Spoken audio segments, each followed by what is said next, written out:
Hi guys, it's Ian here, aka Ahura Mantra. Welcome to my day and welcome to my channel. As you can see, I'm in my car again, and as usually happens when I'm driving, my mind goes into its little thinking place, and all sorts of issues and topics sort of occur to me. And today I wanted to have a little chat to you about spirituality and what it is, I guess, and developing a spiritual practice in whatever way that is right for you as an individual, if that's what you choose. And some things, maybe some simple things that could start you on your way.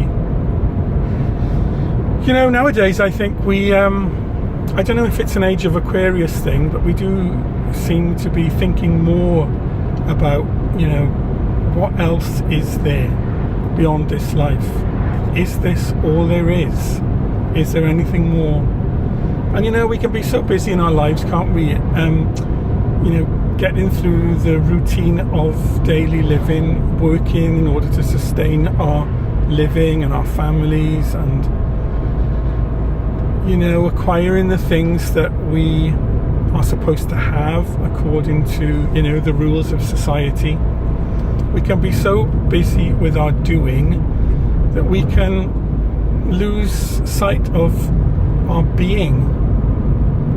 And I really believe that, you know, we're not just physical beings, we're spiritual beings. And in the same way that if we don't look after our physical bodies, illness results. If we don't look after our spiritual bodies, our spiritual selves, spiritual illness also results. Spiritual starvation, weakness, the sense that things are not right with us. And you know, the times I think we see this kind of most clearly is when you see people who have achieved perhaps everything that we think it would be wonderful to have. You know, maybe they have great riches, maybe they're loved by the masses because they're famous. And very often we'll see those people whose lives come to miserable ends. You know, sometimes they even take their own lives because, personally, I think they've got to that place where they thought happiness would be, and they've said to themselves, is this all there is? Is there nothing more? And I think that is a result of us believing that we are just physical beings living in 3D planet Earth. But more and more people nowadays are kind of getting a sense of their own spirituality. And by that I don't mean religion by any shape or form, because spirituality comes in many forms, in many dimensions. Myself, as you know already, I was brought up in a Christian environment, and I'm very thankful for that experience, because I think I've learned a great deal of truth as a result of integrating, you know, Christian philosophy and Christian teachings into my life. But I don't think it is all truth. Well, it hasn't been all truth in my experience. There have been amazing things that I have discovered from outside of the Christian tradition, and things that I am still discovering. And right now, as a student of the Western Mysteries, I have never been so amazed at some of the things that I am learning, and more than learning, I am experiencing in my own life and in my own mind, my own body, indeed in my own spirit. And I just want to talk about a very simple practice that I started when I first started my journey in the Western Mysteries, I guess about 2 years ago. And that is the Sun Salutations. Okay, so let me just tell you a little bit about the Sun Salutations and what they are, why I do them, and what I get out of them. Well, since, as I'm sure you know, since very ancient times, the sun has been a symbol of life to the humanity on this planet. Primitive man worshipped the sun because even back then he and she realized that it was the most brilliant and wonderful things in the heavens. It died each night as the sun set, and it was reborn each morning. It was eternal. They would come and go, but the sunrise and the sunset continued, generation after generation. And so it isn't surprising that it became one of their first gods, the solar gods and goddesses. And I was really surprised when I discovered how many solar gods and goddesses there are. Some were known to me, but many were not, didn't know them at all. They were really obscure, and I was fascinated to read about them. So yes, in ancient times, the sun was God. Nowadays, of course, we're more modern and we don't look at the sun and see it as a god. We may not even believe in God.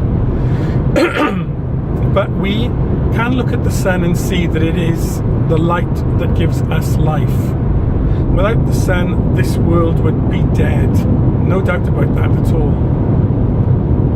And so, we can look at the sun as a symbol of something. And the Sun Salutations are just that.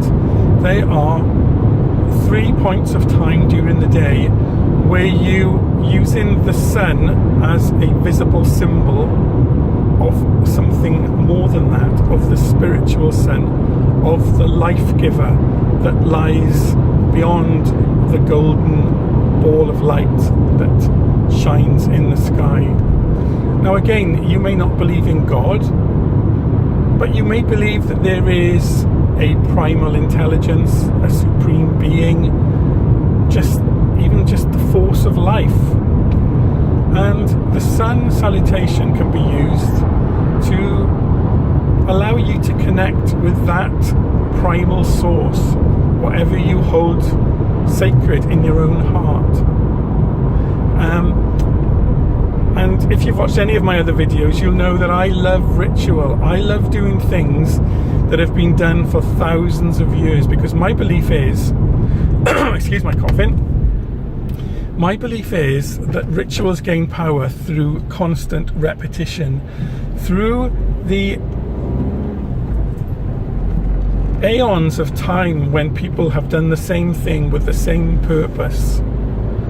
And they've infused that ritual, they've infused that practice with the energy of their lifetime, with their spiritual energy. And so when I do something that my world ancestors have done, and other people over the world is doing, I get a very distinct sense of connection with, being part of, receiving the power of.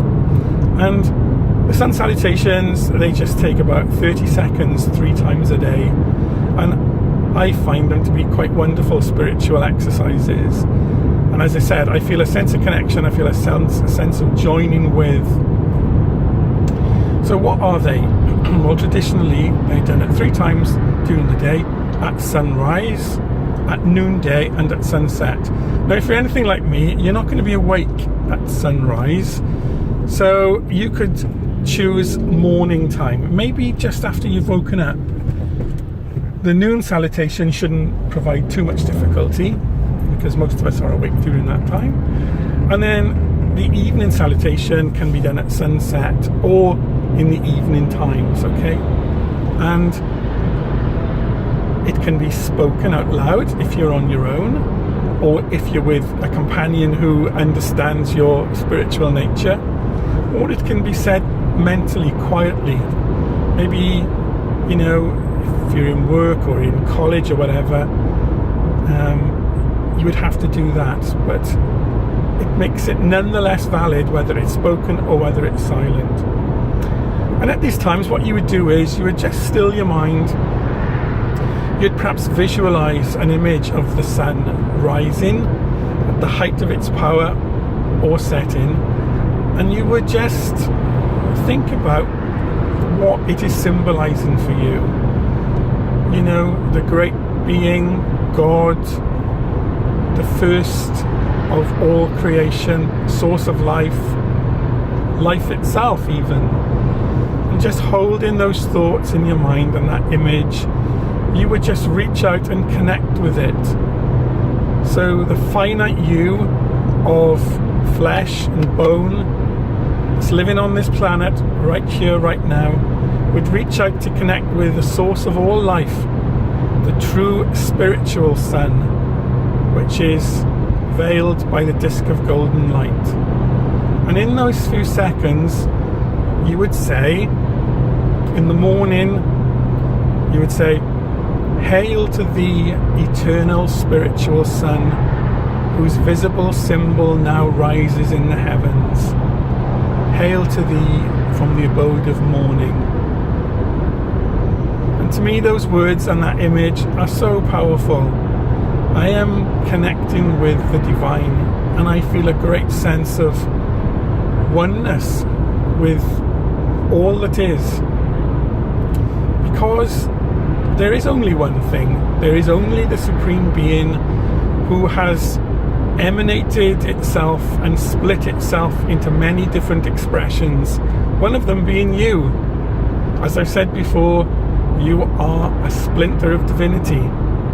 You are a child of the divine. Now at noonday, you change the word slightly. You would say, "Hail to thee, eternal spiritual sun, whose visible symbol now sits high in the heavens.